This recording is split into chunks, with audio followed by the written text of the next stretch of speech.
Hello, my wonderful chemists. Hope you're having a wonderful day today. We are continuing chapter 10, the mole, and today we're going to talk about empirical and molecular formula.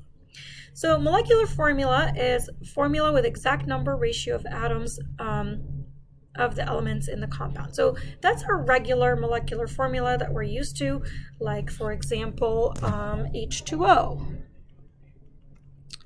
or C2H6 or any H2SO4, any of these regular formulas that we're used to. The empirical formula is the formula with the simplest whole number ratio of the elements in the compound. Empirical formula is new. It's basically a simplified version of the molecular formula. So if you can simplify the molecular formula, that would be what the empirical formula is. So for example, water, the ratio of atoms here is 2 to 1.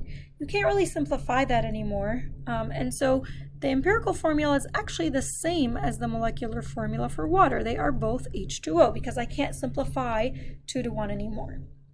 But let's look at ethane gas. So C2H6 is ethane. It's a 2 to 6 ratio.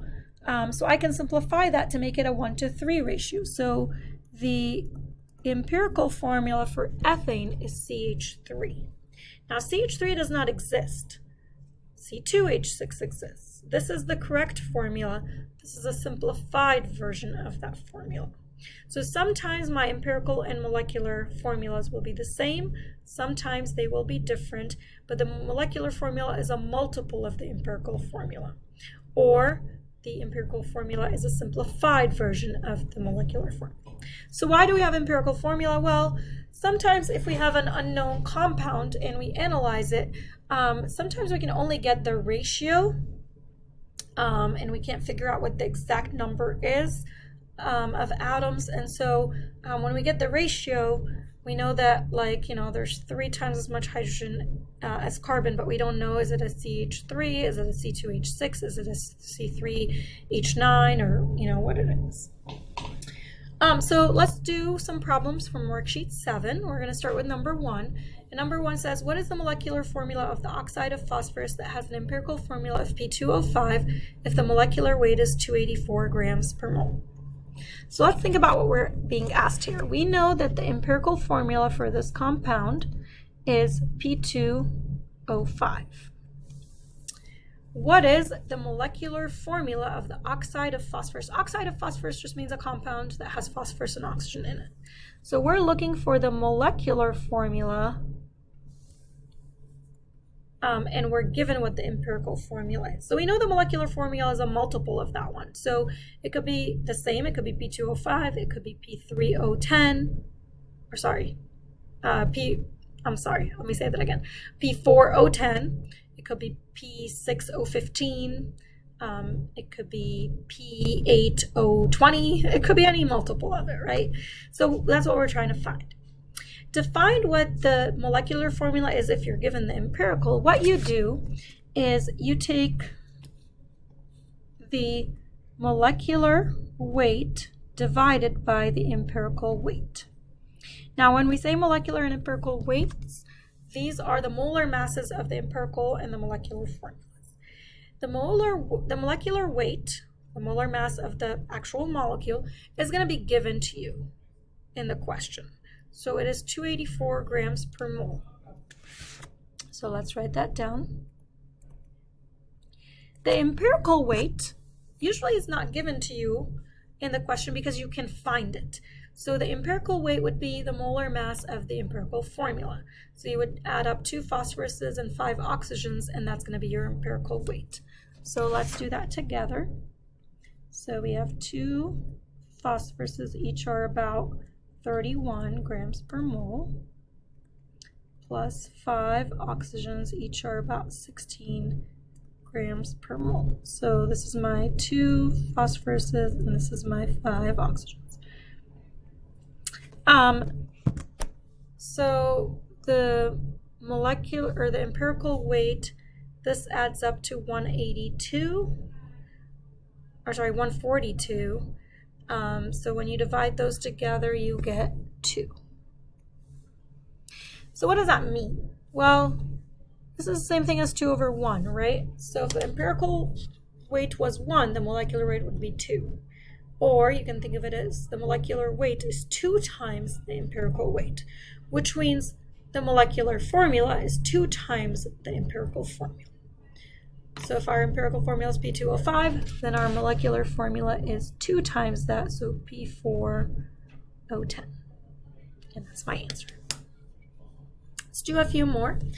Number 2 says a compound was analyzed and found to contain 13.5 grams of calcium, 10.8 grams of oxygen, and 0.675 grams of hydrogen. What is the empirical formula for the compound? So let's think about what we're asked. We're asked for the empirical formula, and we know it has calcium, oxygen, and hydrogen. So I'm going to put X, Y, and Z here. That's what we're trying to find is X, Y, and Z. Well, what does X, Y, and Z represent? Those represent the ratio of atoms or the ratio of moles of calcium, oxygen, and hydrogen. For example, H2O, the 2 and the 1 represent the ratio of atoms of hydrogen to oxygen or the ratio of moles of hydrogen to oxygen. So same thing here, those numbers are going to be the ratio of the atoms or the ratio of the moles. So all we need to do is find either the atoms or the moles of the calcium, oxygen, and hydrogen and compare them together so we can find the ratio between them. So we are given grams of each, so we can go from grams to atoms or grams to moles.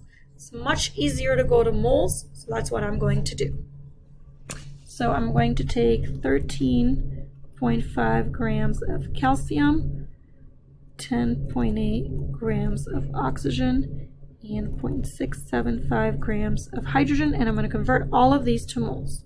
So 1 mole of calcium is 40.1 grams, 1 mole of oxygen is 16.0 grams, 1 mole of hydrogen is 1.0 grams. Go ahead and calculate those.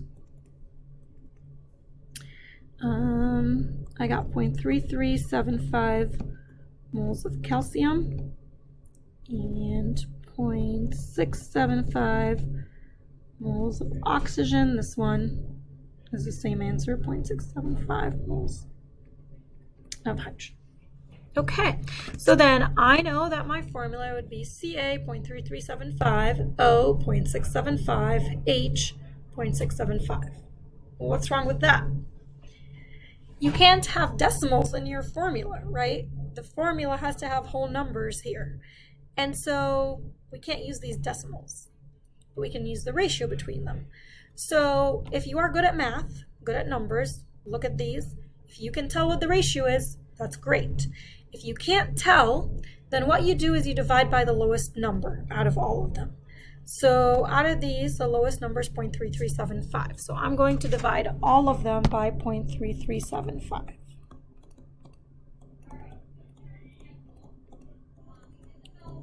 When you do that, this gives you 1. This gives you about 2, and this one also gives you 2. If you get like 2.0 something, or if you get 1.9 something, you can round. It needs to be a whole number. But if you get like 1.5, then you can't round. So if it's pretty close, you can round it to a whole number. So what does this mean? That means that I have 1 mole of calcium to 2 moles of oxygen to 2 moles of hydrogen. So my formula would be Ca with a 1, O with a 2, H with a 2, and that is my answer. Let's try another one. Let's look at number 4, skipping 3 for now. Number 4, determine the empirical formula of a compound that has 65.2% scandium and 34.8% oxygen. So we're looking for the empirical formula again. Let me go ahead and change my color here. So I'm looking for the empirical formula again. And I know that I have scandium and oxygen. And I'm trying to find what X and Y are. Remember, X and Y are the ratio of atoms or the ratio of moles. So I need to find atoms or moles of scandium and oxygen. Much easier to find moles, so that's what we need. So the last problem, we had grams, and so we went to the moles using the molar mass. But here, we don't have the grams. We just have percentages. So remember when we talked about percent composition of a compound is always going to be the same. So, for example, if we say water is 11% hydrogen, well, if I have a drop of water or if I have a gallon of water, it's still going to be 11% hydrogen, and the rest would be oxygen. So, no matter what amount you have, these percentages are not going to change. So pick any amount. Let's say you pick 500 grams. So you do 500 grams times 0.652, and that's going to give you how many grams of scandium are in your 500 grams. You can pick 2.5 grams. You can pick a billion grams, whatever you want. What would be the easiest number? The easiest number if I have a percentage would be to pick 100 grams. So I'm going to say if I had a 100 gram sample of this compound in a 100 gram sample, I would have 65.2 grams of scandium and 34.8 grams of oxygen. Right? If my whole sample was 100 grams and 65.2% of it was scandium, then 65.2 grams are scandium. So that's what I would recommend when you're given percentages. Look at a 100 gram sample and use these numbers as grams. So now that we have grams, we can convert to moles. Remember, all we care about here is the ratio. So 1 mole of scandium is about 45 grams. 1 mole of oxygen is about 16 grams. Go ahead and punch those into your calculator. You get 1.4489 moles. And I know my stick figures are not really correct here. I'm just going to round at the very end. Well, we're going to get whole numbers anyways. Okay, so again, if you're good at math, you'll look at these numbers and get the ratio. This one's kind of hard. I can't tell what the ratio is right away, so remember, if you can't tell what the ratio is, divide by the lowest number. So out of these, this number is lower, so I'm going to divide both of them by that number. So 1.4489, 4489. This is going to give me 1. This one gives you 1.5. Now, remember I said if you're close, you can round, but 1.5 is not very close. So do I round it to 1? Do I round it to 2? Well, you can't round. It's too far away. So the ratio is 1 to 1.5. We need to make that ratio somehow a whole number. So what number can I multiply the 1.5 by to make it a whole number? I can multiply by 2, right? If I have halves, then I can multiply by 2 to get whole numbers. So if I multiply both of these numbers by 2, this is going to give me 2, and this is going to give me 3. And that's my ratio as a whole number. So my formula is SC2O3. Let's try another one. Let's go to number 10. Number 10 says, find the molecular formula of a compound that contains 42.56 grams of palladium and 0.80 grams of hydrogen. The molar mass of the compound is 216.8 grams per mole. So, I'm trying to find the molecular formula now. I want the molecular formula. And I know I have palladium and hydrogen, X and Y. Remember, X and Y are what we're looking for. X and Y are the ratio of atoms or the ratio of moles. So I'm going to choose moles because it's easier. I have grams, so I'm going to convert to moles, just like I did before. So I'm going to take 42.56 grams of palladium and 0.80 grams of hydrogen. Change both of these to moles. 1 mole of palladium. Let's look up the molar mass for palladium.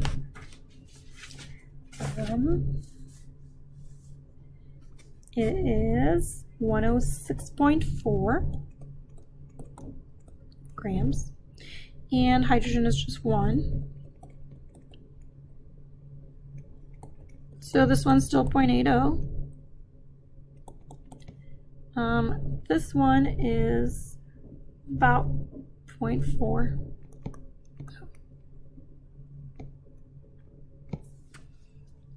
Okay, so if you're good at numbers, you can tell probably can tell that this number is twice as this one, so it's 2 to 1. If you can't tell, you just divide by the lower number, which is 0.40. This gives you 1, this gives you 2, so our formula is PDH2. Now, what is this right here that we just found? Is this the empirical or is it the molecular? Well, that's the empirical. When we do this and divide, that is the empirical formula, not the molecular. So how would we find the molecular? Because this right here is the empirical formula. Well, remember back in the very first problem that we did, if we have the empirical and we're trying to find the molecular, what we do is we take the molecular weight over the empirical weight. So this problem is like number 2 with number 1. So we're going to take the molecular weight over the empirical weight. The molecular weight is usually given to you. It is 216.8 grams per mole. And we're going to divide by the empirical formula, which you add up 1 palladium, 106.4 grams plus 2 times 1. And so when I do that, this gives me 2, which means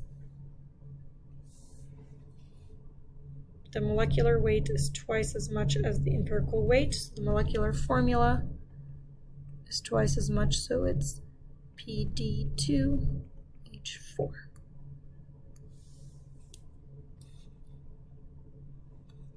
Okay, let's move on to the next one. This is the last one we're going to do.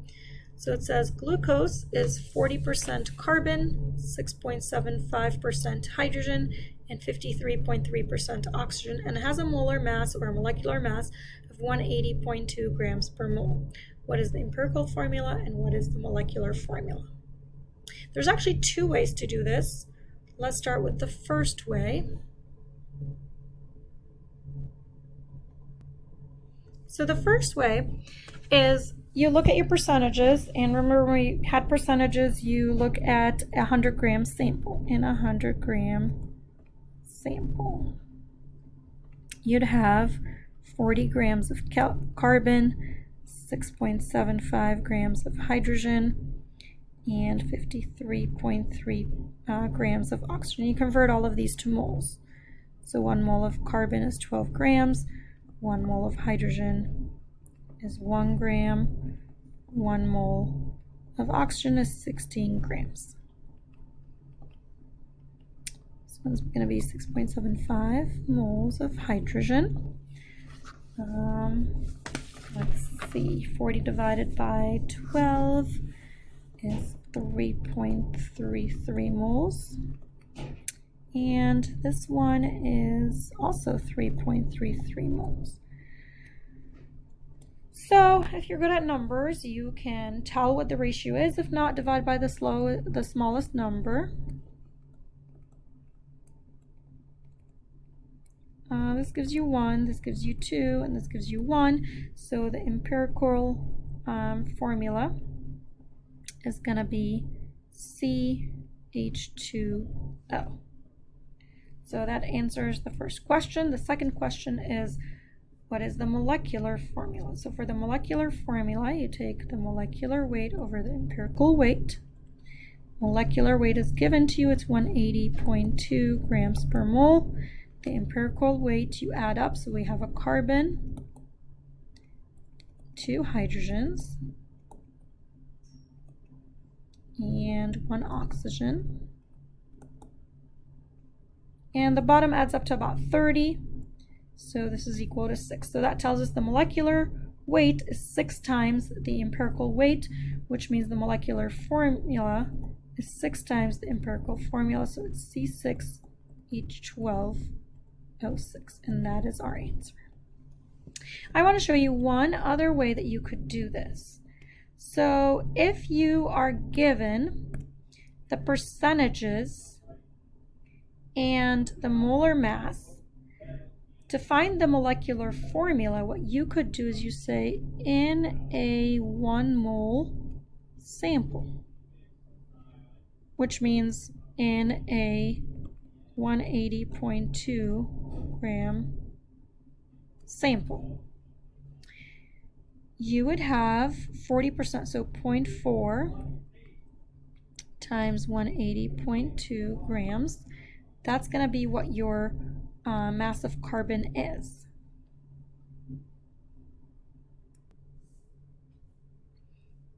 So this gives us about 72 grams. It's 72.08 grams of carbon. We'll do hydrogen next. So 0.0675 times 180.2. That's going to give us the grams of hydrogen, which is 12.16 grams of hydrogen. And we have 0.533%, 53.3%, which is 0.533, 180.2 grams. That gives us about 96.05 grams of oxygen. So then do the same thing, change them to moles. 1 mole of carbon is 12 grams. 1 mole of hydrogen is 1 gram. 1 mole of oxygen is 16 grams. Now, when you do that, that is going to give you how many moles of carbon, hydrogen, and oxygen are in 1 mole of your compound. So this gives you 6, this gives you 12, this gives you 6. So your molecular formula is C6H12O6. So again, this, if you look at 1 mole of your sample, it's going to give you the moles in 1 mole of your sample. So you do not divide them by the lowest number. You don't look at the ratio, just whatever these numbers are, that's what goes in the molecular formula. If you wanted the empirical formula as well, then all you have to do is just simplify it. So CH2,